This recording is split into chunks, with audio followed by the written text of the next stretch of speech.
Hi friends,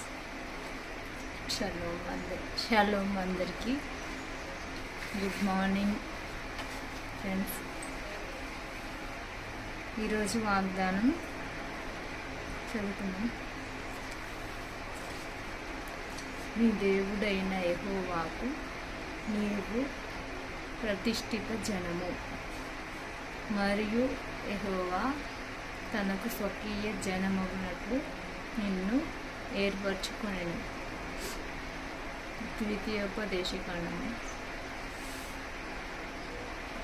friends, నీ దేవుడైన యెహోవా నీవు ప్రతిష్ఠిత జనము, మరియు యెహోవా తనకు స్వకీయ జనమగినట్లు నిన్ను ఏర్పరచుకున్నాను. ఈరోజు వాగ్దానము. ఫ్రెండ్స్, అందరికీ హ్యాపీ మార్నింగ్ ఫ్రెండ్స్.